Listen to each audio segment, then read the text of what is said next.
Hello, beautiful people of the interwebs. It's your girl, Lady Pelvic, to bring you my thoughts on this month's Nintendo Direct. If you're new to this segment, what I do is I only cover the things I personally cared about in the Nintendo Direct, not the entire presentation. So, let's go. First, they showed a Pikmin side-scroller game for the Nintendo 3DS, and I want to like it, but I just never got into Pikmin. When it first came out, I wanted it, but Mama never bought it for me, so I just never got into it. Needless to say, I'm happy that Nintendo's newer IPs are getting a lot of love and attention, so good for the Pikmin series. Ever Oasis. I heard about that game late last year, and my friend was like, yo, these are about the same people who made Majora's Mask 3D. And that's what kind of got my interest. I was like, okay. But then I look at it and I'm like, it's almost too cute for me. I'm just like, oh. Simply, you're a guardian and you're tasked to protect the last oasis. Naturally, there are obstacles you just have to overcome and preserve the oasis, I imagine. Cute concept, but it doesn't make the radar. Monster Hunter stories. I've never been a huge Monster Hunter fan. My first Monster Hunter was Monster Hunter 3, and I tried to like it. I was like, I played with friends, and it was just so grindy. It was like, God, I just need a horn of this, but there's a 2% drop rate. I was like, I can't.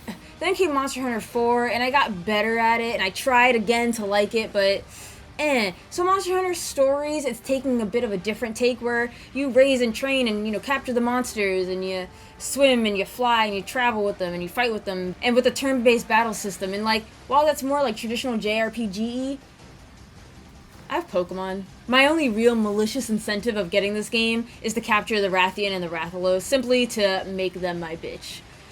Because one too many times, they made me their bitch. RPG Maker FES. So I've never played an RPG Maker game ever. That's probably because I don't really care to make things. Same thing with Mario Maker. I don't care to create things. I just want to play it. Which I understand you can do in Mario Maker, and obviously you could do in RPG Maker FES. But what's cool about this game is you could have other people play your RPG, and they don't have to own RPG FES. I was like, oh, alright. It's mighty sweet of you, Nintendo. Alright guys, can I be honest? I feel like it's silly to say that I'm actually kind of interested in this game, but I can't lie, man. Miitopia looks so fun. I think what got me is there's an evil creature stealing Mii's faces, and I was like, what kind of concept is this? And it just looks fun, you go on an adventure with your friends, you place your friends as certain key characters in the game, and I'm like, it just looks fun, silly, lighthearted fun. And sometimes I feel like JRPGs need that, because JRPGs can get really heavy sometimes. Totally talking about Nier Automata. Whew, still coming back from that. But I like it though. It has the concept of affinity and friendship. The closer your Miis are together, the more they help each other attack. And sometimes if they don't get along, they'll attack each other. So it's all about building the friendship, and there's jobs and experience. It just looks like some lighthearted fun. So it's Kirby's 25-year anniversary. Congratulations, Kirby, but unfortunately for you, I really never cared about you. It's actually kind of sad. I want to like Kirby, but I just never did. I like his power, just eat and gain your power. That's pretty sweet. Contrary to what I just said, Team Kirby Clash Deluxe looks really fun. You just fight a baddie with 4 of your friends with different classes and different weapons, and you go ham. And I was like, man, I'm not really a co-op-y kind of person, but free to start too? Released today? There's no reason not to try it out. Also, you should follow me on my socials. That's where I normally drop my friend code, just saying. So while that 3DS title looks good, there were some other Kirby games announced that didn't catch my attention. It was just that one. So Bye Bye Boxy. Apparently this game has been around for quite some time, and this is the first time I'm hearing about it, but it looks super fun. I like puzzle games and how creative it gets, and the use of the boxes. I was like, huh, I think I like you, but you also remind me of Tetris, and I suck at Tetris. So, based on the gameplay, I have kind of mixed feelings about it, but I definitely appreciate the creativity that it brings to the gaming table. And you know what? The demo's free, so why not check it out? Okay, so is it wrong for me to say what got me the most hype about this fucking Direct wasn't even a video game, but the amiibos that they announced? Because that's pretty much where I'm at. So they announced June 23rd, they're releasing 3 Legend of Zelda amiibos. We have the young Majora's Mask Link, we have Twilight Princess Link, and Skyward Sword Link. Fun fact. Alright, so before I continue, this is a spoiler, kind of, for Breath of the Wild. It's not a story spoiler, but if you, don't want to know what the amiibos give you, move to this number. So if you're like me and you want to make sure you got all the outfits Breath of the Wild had to offer, you would, Google, YouTube, just search. Well, so upon my research, I found out that there was a Fierce Deity outfit and a Skyward Sword outfit, and people were like, how the heck did they get that? Like, what amiibo gets that? Well, apparently it was a hacked amiibo. Well, now I wonder how they got the Fierce Deity outfit. We're getting a Majora's Mask Young Link. I wonder how they got the Skyward Sword outfit. Oh, we're getting a Skyward Sword amiibo link? Come July 21st, we're getting another batch of amiibos. We're getting 2 Bayonetta amiibos, 2 Cloud amiibos, and 2 Corrin amiibos. That's amazing.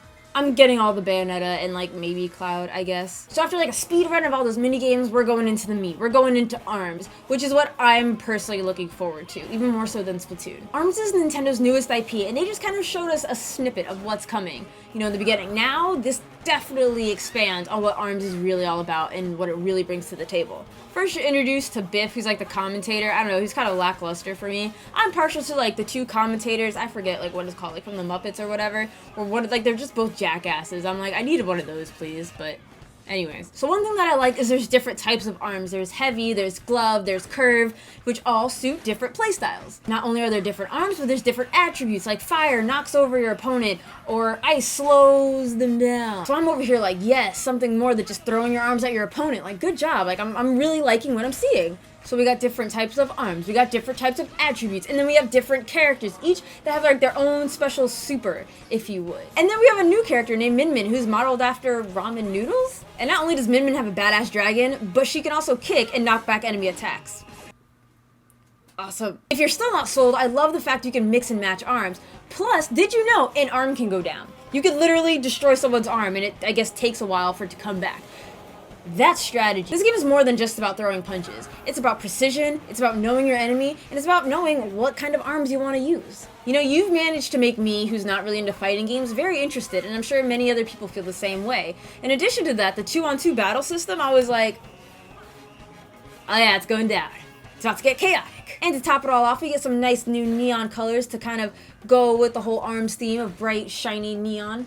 Mario Kart 8 Deluxe, I'm gonna be honest with you guys, if you already played Mario Kart 8 on the Wii U, I can't justify rebuying this game just for the battle mode and some new characters. Mario Kart 8 is great, it's a fantastic game. If you haven't played it, or you don't own it, by all means, get the Deluxe, get the better version. But if you already have it, I look at it and I'm like, I have it on my Wii U. Skipping on over to Sonic. Okay, so Sonic Forces, it looks good. Got a little gameplay. Gameplay looks good, but it's Sonic. I like Sonic. I grew up on Sonic. But Sonic just has been on the naughty list. And not even like a good naughty list, just a bad one. I want to like Sonic, but after the last Sonic game was like Sonic Secret of the Rings, and oh my god, it was so bad. It was so bad, I couldn't get past the first level. And I guess Sonic Colors apparently was better, but just Sonic has left such a bad taste in my mouth. I just can't bring myself to be excited. Sonic Forces, I'm putting hope there. I'm doing it, this is me throwing in the hope, just throwing in the good vibes. I want it to be good. Even if they just showed a little bit, I want it to be good. That's what I have to say about Sonic Forces. Project Mikuru. Did you know Mikuru means flipping in Japanese? Because that's exactly what you're doing, and it looks so much fun. Just the whole point of this is to just knock your opponents off. You just flip panels and you hit them off. And it's so simplistic, but it looks so fun. And apparently, like when you flip over panels, items can be there to help you, knock off your opponents. So it just looks fun. It just looks like a fun little pastime. If you're like waiting in an airport when you're going to E3, that would be something you're playing. Sadly, there's no release date, so I don't think it's going to be out in time for E3. But yes, Project Mikuru looks like so much fun. Puyo Puyo Tetris. Okay, so am I the only one who thought of Dr. Robotnik's Mean Bean Machine? Anyone? Right? No? Okay. Well, apparently this mixes the two. I hate Tetris, but apparently I really like Puyo Puyo because I enjoyed Robotnik's Mean Bean Machine, even though it pissed me off to high heaven. But I mean, if there was like a demo, I'd probably get my Puyo Puyo fix and then call it a day because I fucking hate Tetris too much. The only thing good about Tetris is its music. May 19th, select retailers will be sending the Nintendo dock separately. What's the price? $89.99. could be worse, but I still think it's a little high. But I mean, at the same time, Joy-Cons are like fucking $80, so I was like, is it really a surprise? So let me get to the second course of this Nintendo Direct, Splatoon 2, which is like introduced very weird. Research science lab and eggs, and like it was just kind of like weird. It was a weird opening for me. So the new game mode that Splatoon 2 offers you is called Salmon Run. You're a team of 4 and you take on hordes and hordes of enemies called Chum, and there's another one called Steelhead, which makes the hordes a little bit harder. So these guys drop power eggs, and you want to collect them, take them to the center of the island, dump them, and then continue fighting the waves and waves of ongoing enemies. And while all of this is cool, I can't justify to myself why this game is worth $60. It's the same game with another game mode. And while the game mode looks fun, I just can't. $60 and then I have to pay to play. Like, And I guess on another positive note, the Octolings are still around, so that's kind of cool because I like them. And we'll be getting 3 new amiibos, Ink Boy, Ink Girl, and Squid. It's the same thing as last time, but with different hairstyles. Pretty much the amiibos allow you to save outfits and they give you special gear. Previous Splatoon amiibos are supported. Overall, I really enjoyed this Nintendo Direct. I learned a lot about a bunch of different games, especially about ARMS, which they did a great job presenting, and they definitely delivered a lot of good information about its newest IP. Splatoon 2, on the other hand, not so much. If I want to play Splatoon, I'll stick to the first one until they cut the servers. I would rather pay to play Overwatch than Splatoon 2. Sorry.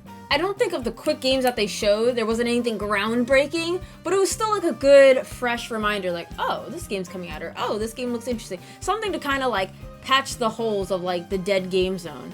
Which, in my opinion, I don't think exists because 2017 is fucking fire for video games right now. But to be honest, out of this whole Direct, I really think the amiibos are what I'm most excited for. I think out of all the games I've seen, Project Mikuru definitely captures my interest. It's just a simple, like, basic game. You know, old school rules. Just knock your buddy off the platform. Call it a day. Thank you guys so much for watching. If you like this video, click my top box and you'll be displayed to more convention or news videos. And then the bottom box is my Let's Play channel. I am going to finish Crypt of the Necrodancer, mark my words. Based on what you saw on this Nintendo Direct, what did you guys think of the game, specifically ARMS? I'm really curious of your guys' thoughts.